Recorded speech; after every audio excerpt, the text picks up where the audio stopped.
The Yankees have got it done. They win the first series of the year, and they're off on the right foot. What's going on, guys? It's the King of 161st Street. I'm back with another video, and we're going to start the game that just happened today, because that's fresh on my mind. Let's start with Jhony Brito. This kid showed a lot today. 25 years old, made his MLB debut, starting in Game 3, and he showed out. He had a tough first inning where he threw about 30 pitches, gave up a few walks, but even through that, you sort of saw something. He did not get any bit frustrated. He stayed calm, he stayed composed, and that's what I like to see out of these young starters, because a lot of them like to get ahead of themselves, and then once they run into a wall, they sort of break down.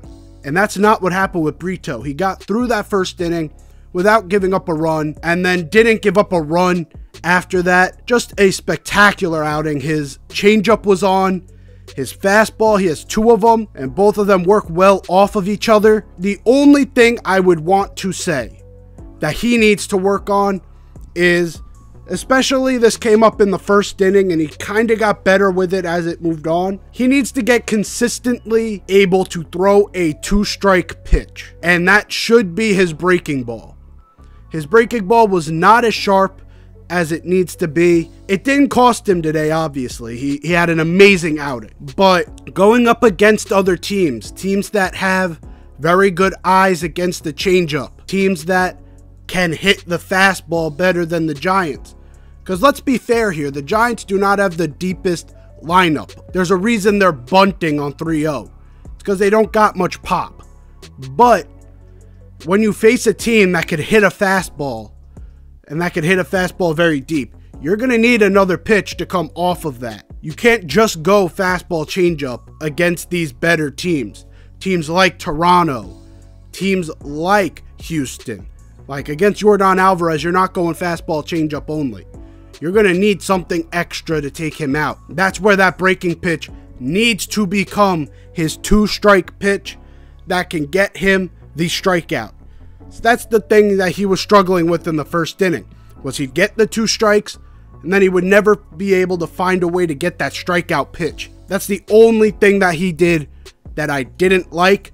But other than that, it was an amazing outing by Jhony Brito. Another guy from the pitching staff, now that we're just talking about the pitching staff, that impressed was Ron Marinaccio. At first, last year, I thought we should have sent him down. He started off pretty slow, but he sort of picked it up as the year went on, and he's sort of becoming one of the more reliable relievers in our bullpen. It's interesting to see his evolution, because he used to be a very wild pitcher that at times would get himself in trouble. But now he seems like he has some of the most control in that bullpen. He's able to control the game and keep it on his terms. That's what you want out of a reliever. So hats off to Ron. He had a really good outing. The kid Colton Brewer that we just got, he pitched really well in that inning. He had his cutter work to get that first pitch out in the ninth. And then his breaking ball, man, that breaking ball looks nasty. That's a disgusting breaking ball. I was impressed by the pitching today, unlike yesterday when the bullpen kind of went to shit. Neither here nor there. Let's get back to the subject, which is this game.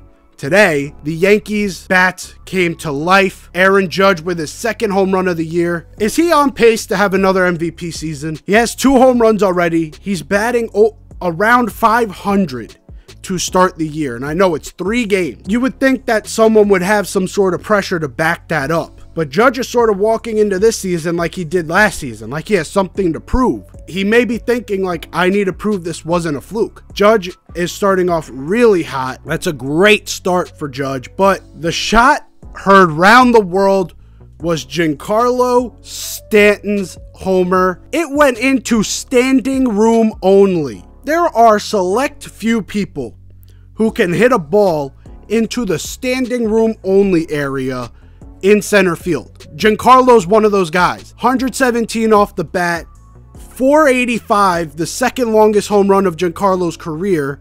His other one came in 2016 before he came to the Yankees, when he hit one out of the stadium in Dodger Stadium. It doesn't get much better than that, but overall, Today was just a great day for the Yankees. They sort of got around a few innings where you sort of thought things could get a little hairy, but overall, great performance.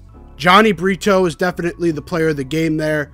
Giancarlo right behind him. Even Volpe today, he didn't get a hit, but he is still on pace for 162 stolen bases. He has 3 stolen bases in 3 games. This kid is a menace when it comes to base running. You cannot keep your eye off of him, and he's the reason why we had that rally in the 7th inning.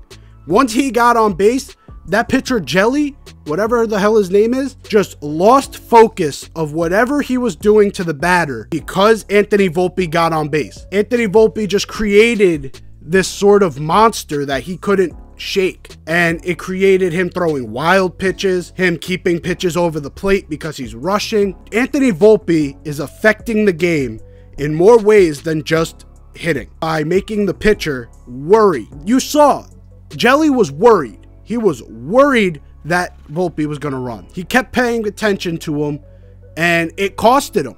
They scored 3 runs in that inning, almost solely because of Anthony Volpe. Because once Volpe came home, it was already too late. Jelly already lost his control, and the Giants didn't get anyone up. They really were like, this is your inning. This is what I mean when I say that Volpe could be this type of generational guy, because he finds a way to affect the game even when he's not hitting the ball. That's when you know someone's special. All that aside, let's move on to last night's game. The Yankees just need to stop playing on Fox. It seems like every time we play on Fox, some bullshit happens. We're good on any other prime time, right?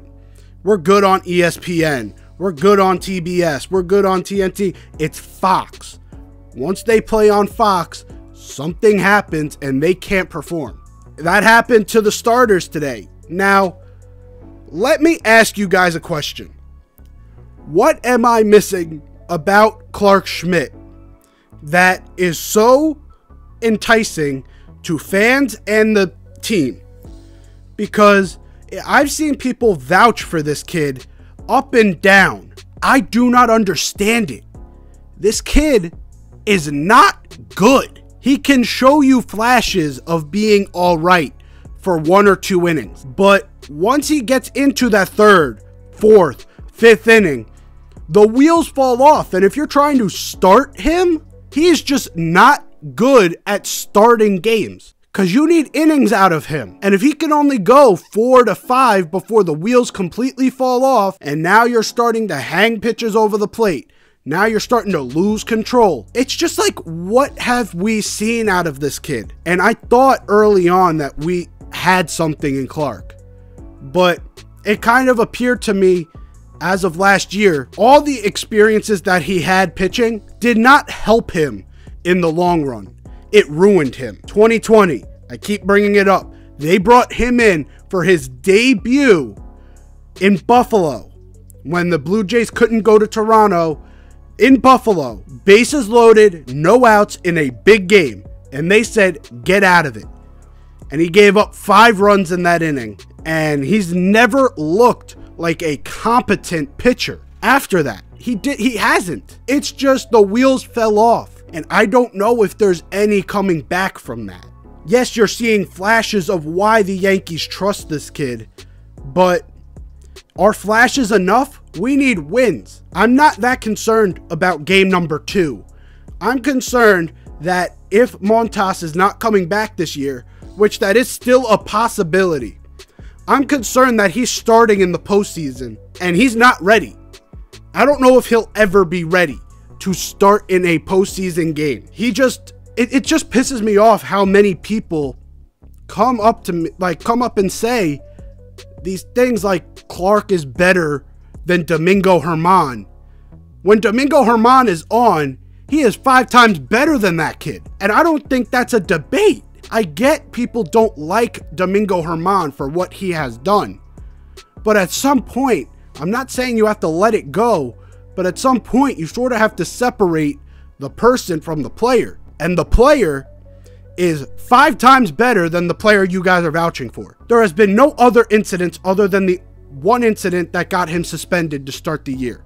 last year. Give him a second chance because he's got the talent that shows you he deserves one. Another thing that's concerning about last night's game is, where has Clay Holmes gone? Because I was at the game when the wheels fell off, right? I had to leave early for personal issues. But when I left that game, we were up 3-0. It was in August against Cincinnati. We were up 3-0. I leave the game, my phone died, I get back, and I saw the Yankees lost. And I'm sitting there like, what the hell? And ever since then, Clark Schmidt has not looked the same. He has not looked like an all-star. He does not look like anything like he did in the first half of last year. What the hell happened? But the offense had a chance to win that game.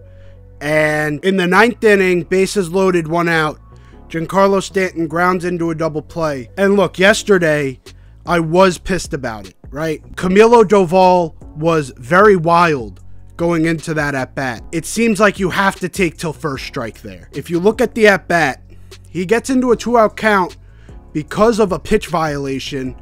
So he only sees one pitch, and then he gets a pitch that's right down the middle. And he swings and just gets over top of it. It kind of just happens. But when a team scores 5 runs, that should be enough. The bullpen fucked us. Clark Schmidt fucked us. That was the pitching staff's fault for that game going the way it did. But let's just remember, it was game 2. We're only past game 3. We still got 159 games left. So we're not going to overreact to that game.